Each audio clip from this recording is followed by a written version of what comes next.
Welcome to the AI Applied podcast. Today on the podcast, we wanted to talk about a really fascinating economic report that just came out from Anthropic. It's called the Anthropic Economic Index Report.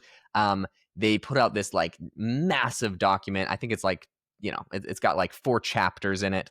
And essentially, it is a report that introduces new metrics of AI usage to give you an idea of how Claude is making impact, how these AI tools are going to impact the economy in the future.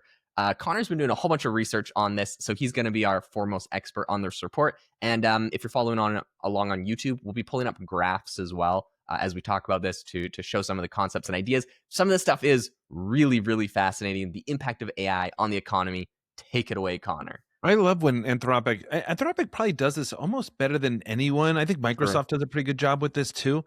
But this is their 4th economic index report, and essentially, kind of, Jaeden, as you're like referring to, they took 2 million conversations with Claude, and this is on the consumer side, it's on the enterprise side, but they're trying to figure out how people are working with AI, and to a certain extent, some of the headlines are just kind of exactly what you'd expect, right? So it's like coding dominates usage, and somewhere in that report, Jaeden, they have this really cool graph. I don't have it in front of me, but like it's like a word cloud of how people are using it, and you can kind of see how much coders are using it and also how much students are using it. You see like coursework and stuff like that, but you also see like developers and all that sort of stuff. So there's just some cool things there. So obviously coding is dominating this. Another big headline from this, and I'm going to get to the headline that I found most exciting in 1 second here. It was buried on page 39, but it's like, AI adoption is spreading faster than blah, blah, blah. Productivity gains could add 1 to 2 percentage points to the annual labor growth, blah, blah, blah. Okay, Jaeden, here's the part that I think is so interesting and why I think it changes how we work and how we should work. So as you know, like what I do, I work with big enterprise, and we're sort of like training big companies at scale, 10, 15,000 person companies and things like that, right? And essentially, we try to do it differently. We do it business behavioral based system. But what I'm talking to people about all the time, even almost every single day of the week these days, is often people say, look, find your use cases, talk to it like a person, and what are the mundane things in your world that you just wish you could automate, get off your plate? And we sort of push back on that, and we kind of say, listen, yes, that's true, but if you're doing that, all you're doing is sort of like speeding up something that maybe you're getting better at already. In other words, the reason that I don't love the use case of like an AI note taker or something like that is like all you've essentially done is replace a human note taker with an AI note taker. You're never going to differentiate yourself based on that. If you really want to differentiate yourself in your job and really stand out, the statistic I want to read to you here that was buried on page 39 is that what they're finding is that with simple tasks, let's call it high school level knowledge, right? There's a 9x speed up in that. But with complex tasks, let's call it college degree, there's a 12x speed up. Okay. So in other words, like AI helps more on the hard stuff than the easy stuff. Now, a lot of companies I work with have a lot of people who are sort of doing slightly rote tasks. And they sometimes push back and they're like, right, but my job is just this. I'm like, no. The way that you want to reinvent your world, and the way that you want to protect your job more than anything else, and I talked about this a little bit in the masterclass that I did that was released back in November, is you want to help your leaders see how work gets reinvented from your standpoint. Because what leaders need, guys, more than anything else, is they don't need you just doing your tasks a little faster. Nobody's going to notice that. What leaders notice is, hey, Jaden's over there on the 6th floor, and he's just reinvented the way that his team does work. That's the complexity of these tasks. That's where Claude can really actually help, and AI can really help, right? So again, we keep telling people, find the boring, find the mundane. But the real edge here is punching above your weight, right? It's like the strategic analysis. It's synthesizing really complicated information. It's building stuff that would normally take days. That's what gets you noticed. So I want to take all this in this AI applied idea and say, well, what can we learn from this? And Jaeden, what I would say that we can learn that I think is most exciting is if AI is really, really good at the complex stuff, of course it's good at the easy stuff. But imagine if it's even better at the complex stuff. You want to stand out at work. You want to keep your job. You want to get a job. You want to reinvent your work by saying to your superiors, your boss, whatever it is, hey, I'm not just doing this work faster. I've reinvented how this would work. And that's what AI does. And that's what those charts show me. That's what's exciting to me. 100%. Okay, here's one interesting takeaway that I got from this report. And it is this concept of augmentation versus automation. Mhm. One thing that they said is that, once again, in this report and the last one that they did, is that augmentation right now is outweighing automation for users, how they're using Claude, which means that more people are using Claude in a way where they're working on something and it's helping support them, it's giving them ideas, versus people that have used it and it's just automating a task and completely doing it for them.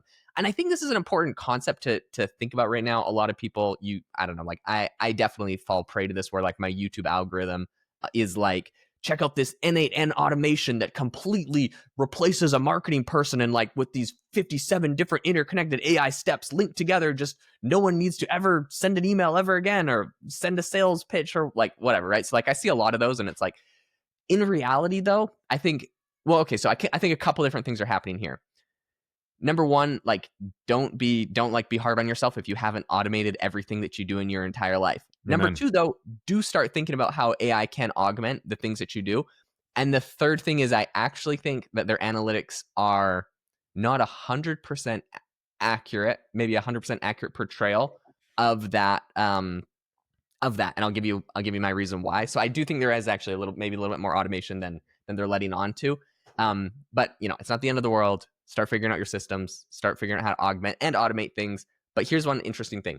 They said that augmentation is 52% of what's being done with Claude, and that automation is 45%. That's not that big of a difference. That's still Yeah. almost 50 Mhm. 50 in my books. Like we're getting pretty close there, like 52%.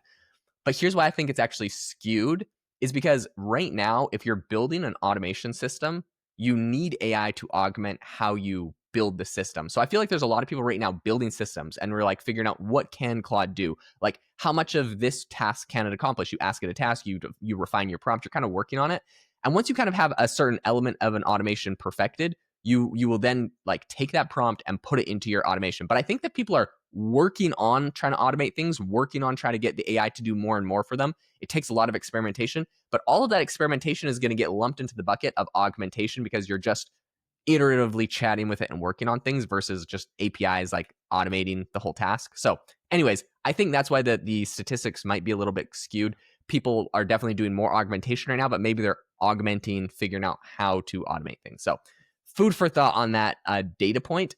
If you're interested in doing a lot of the actual automation, one of the number one things I can recommend for accomplishing this, that I've just been like absolutely obsessed with in the last week, is lovable.dev, a Mhm. website where you can explain any sort of tool you'd like to build and it will do it for you. And when I say tool, like I recently built a tool, it's like basically useful for myself. I've tried to make it useful for other people. It's podcaststudio.com. This isn't a plug since it's not really even a product. But if you want to look at the website, you could see it. Essentially, what I've built in there for myself is a way for me. I have a whole process. When I upload a podcast, I like upload the podcast. I have to go make a title and a description. I usually use AI to help me do that. Anyways, there's all these different steps to it. So I built an automation, you could say, which uses Claude for a whole bunch of pieces of this, where I'll essentially upload one MP3 file. It uses an AI model to transcribe the MP3 file and put timestamps in it. It then uses the AI to look at that transcript, make a title, make a description with AI automatically. It then looks at the timestamps and makes chapters with linkable timestamps inside of them. And then I even have a thing where, like, if I mention like a product, if I'm like, hey, go check out, if I'm interviewing someone and I'm like, hey, make sure to go look at their LinkedIn and go check out their website, it will go find links and it will put like mentioned resources into there. So all I have to do is upload the MP3 file. It fills all of that out. And this is all built with Lovable though. So it and then I think even for mine, I'm like, hey, and then go enhance the audio. So it like does all this like audio compression and audio leveling, like stuff automatically, and fixes it up. There's like 100 other features that are like exclusively useful to me, and I went and built a full software just to do that. But for like a couple days of work and a couple $100, I now save myself, hours of work every single week. So, anyways, I think we're gonna get more of that, where people are building these like personal softwares that automate things. And if you're interested in it, that's how I recommend going about doing it. But there's also a lot of things where you're just chatting with it and getting some augmentation, getting benefits. Yeah, and I think it's a good distinction, right? Because it's not just one or the other. Sometimes we're like, well, does it do this or does it do that? It does both. I guess the And I love hearing about how you vibe code stuff, Jaden. I'm actually just getting into that. I just opened my first Lovable account after Oh, a podcast amazing. we did a little while ago. Uh, and it's funny because I could never think of anything to vibe code, but I'm in like this book club, for example, here in my town in Connecticut, and with all these, it's like a men's book club kind of thing. And I'm like, Oh, and it's always everything's done over text, and people are like, well, when can you meet and when can we meet? It's like 25 guys, and I'm oh like, well, man. could we just do this where it's sort of like it gives people almost like a doodle, but like that? So I started to build that. I'm like, oh, okay, this is cool. So I sometimes fall into my own trap of like, well, what should I use this for? But I do think like ultimately, when we think about like what Anthropic is saying in this report, it's whatever it takes. Like AI essentially is speed to quality. Do you know what I mean? Meaning like it just speeds up the time that you get to quality. And sometimes that quality ceiling is like really, really raised. I just think so often the way people are using AI, Jaden, and I think you'd probably agree too, is just like the most basic fundamental things, right? The analogy I use sometimes is if you kind of got exposed to electricity, 98% of the population would probably just like have, heat and light bulbs. Do you know what I mean? Like, whereas the Mhm. real kind of people who are like, well, what if I could build like a sewing machine or an automatic coffee pot or whatever? And that second group of people are the people who are thinking like, well, what do I actually need to do? Not what electricity can do. What do I need to do? And I think that's the same with AI. It's like, well, gosh, I really need to do this deep thinking. I think AI is phenomenal at that. And this is where I think Anthropic and OpenAI and Gemini and everybody else are trying to push people. It's like, don't just think about sort of like automating these tasks. Think about instead, like, how is this actually going to change how you work on the big thinking stuff? And most importantly, and this is what I would end on, is when you want to stand out at work, this is how you stand out, Jaden. It's not that you finished your tasks an hour earlier than everybody else. Your boss is not going to care. What your Yep. boss wants to see, I guarantee, is people who come in and transform how that work is done, and then they can make that repeatable for people around them. So that's how I would see this, Jaden. I'm super excited about when these reports come out, just sort of like what they mean, trying to sort of like paint a picture of that. I know we're at time. Let me just sort of like also say, guys, if you have not tried out AIbox.ai, it's absolutely phenomenal. Jaden's product, it's absolutely taking off. It was in development forever.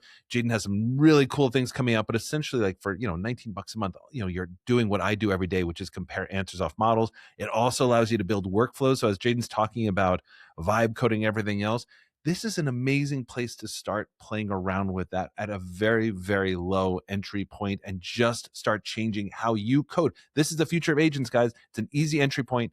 Check it out. And lastly, guys, ratings and reviews. Yeah, if you haven't done it, can you take 2 seconds now? Just take 2 seconds. 2 seconds. It's all we need. We'd be so grateful. We're trying to hit a very specific number, and it's super helpful for us. If you haven't done that yet, we'd really appreciate it. Otherwise, we will see you on the next episode.